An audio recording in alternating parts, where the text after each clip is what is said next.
Assalamualaikum warahmatullahi wabarakatuh. Selamat pagi anak-anak. Apa kabarnya hari ini anak-anak? Semoga hari ini sehat walafiat. Pada kesempatan pagi ini kita akan belajar tentang manfaat hewan bagi kehidupan manusia. Sebelumnya, marilah anak-anak kita membaca doa menurut agama dan kepercayaannya masing-masing. Berdoa dimulai. Selesai. Baiklah anak-anak,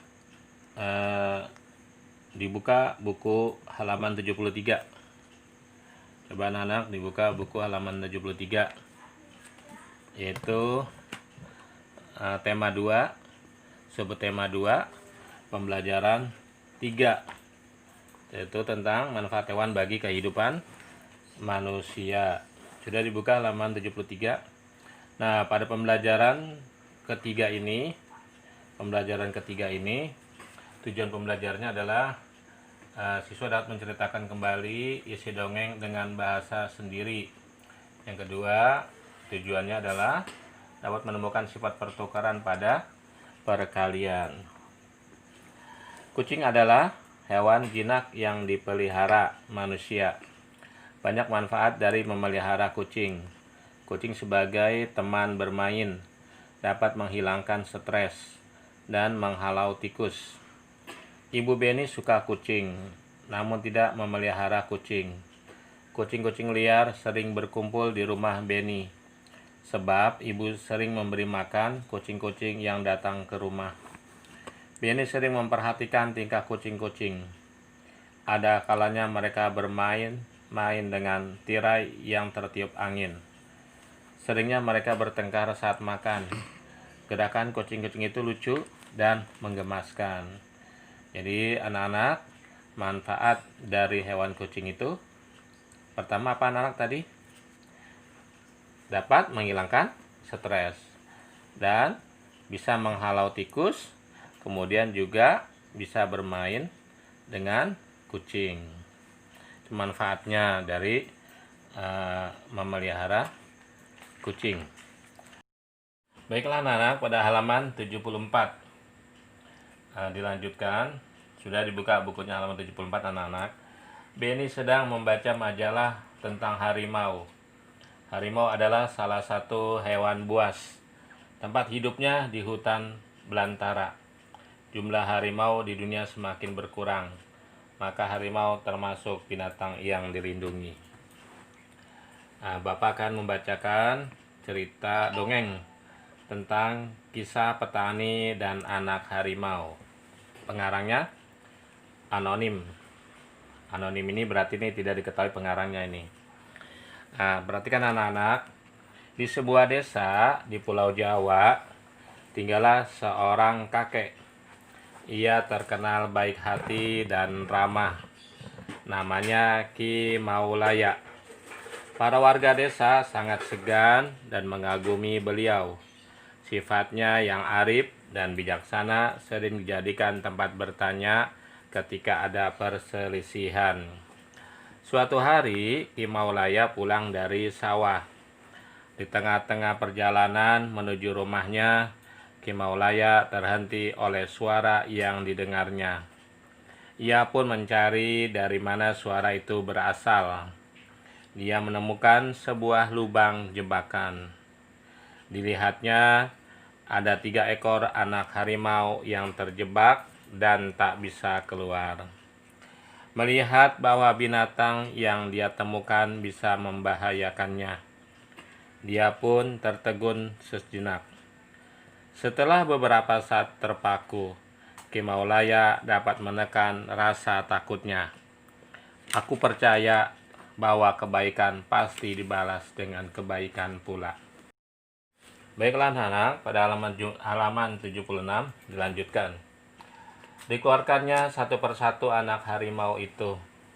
Setelah semua terangkat, dia pun naik keluar dari lubang itu. Baru saja dia sampai di atas, tiba-tiba dari semak belukar keluar seekor harimau yang sangat besar. Harimau itu adalah induk dari 3 anak harimau yang dia tolong. Ki Maulaya pun gemetar dan berkeringat dingin. Namun dia mencoba mengendalikan rasa takutnya. Ia hanya pasrah pada kehendak Sang Pencipta.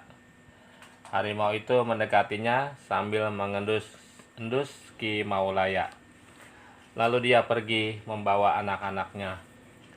Konon, setelah kejadian itu, Ki Maulaya dan harimau menjadi sahabat. Harimau itu sering menunggui Ki Maulaya ketika di sawah dan menjaganya dari bahaya hewan-hewan buas. Dan apa yang diyakini Ki Maulaya terbukti, kebaikan pasti dibalas dengan kebaikan pula. Nah, ini tentang dongeng kisah petani dan anak harimau.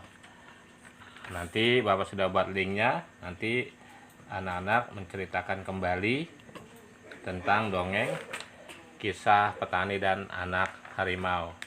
Dari cerita dongeng tersebut kita bisa mengambil kesimpulan bahwa apa Nana? Kita harus rajin berbuat kebaikan. Karena kalau kita setiap hari berbuat kebaikan, pasti dibalas dengan kebaikan pula.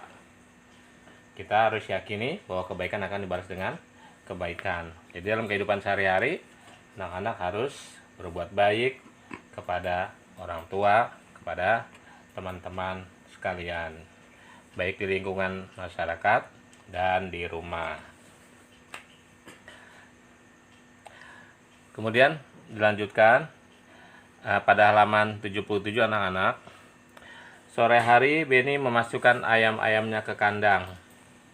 Ia menemukan beberapa telur di dalam kandang. Ia sedang berpikir bagaimana jika telur itu ia simpan dalam beberapa tempat. Baiklah anak-anak, menyelesaikan soal-soal di bawah ini pada halaman 78. Nomor 1, ayam-ayam Beni ada yang bertelur. Hari ini Beni mengumpulkan telur-telur ayam di kandang. Ia mengumpulkan 20 telur. Gambarlah telur pada kotak yang tersedia. Yang A, pertanyaannya, jika telur ia simpan pada 5 kotak, berapa isi telur pada masing-masing kotak? Jadi telurnya ada 20, kemudian diisi ke 5 kotak tersebut. Masing-masing satu kotak itu jumlahnya berapa anak-anak? Jadi kalau dijumlah ini, 5 kotak ini terisi semua jumlahnya 20. Berarti masing-masing satu kotak ada 5 kotak terisi berapa anak-anak? Nanti Bapak sudah buat linknya, nanti dikerjakan ya anak-anak. Kemudian jika telur disimpan pada 5 kotak, maka tiap kotak berisi berapa? Jadi satu kotak berisi berapa butir telur. Nah, kemudian kita dapat menuliskannya dalam lambang bilangan. Lambang bilangannya berapa? Nah, ini tentang pertukaran, sifat pertukaran pada perkalian. Nanti dilanjutkan halaman 78, 79, dan 80 dikerjakan. Demikianlah pembelajaran pada pagi ini, yaitu tentang dongeng petani dan anak harimau. Kemudian tadi tentang manfaat kucing bagi manusia. Kemudian sifat pertukaran pada perkalian. Mudah-mudahan bisa dipahami dan anak-anak diberikan kesehatan selalu sehingga bisa mengerjakannya dengan mudah. Assalamualaikum warahmatullahi wabarakatuh.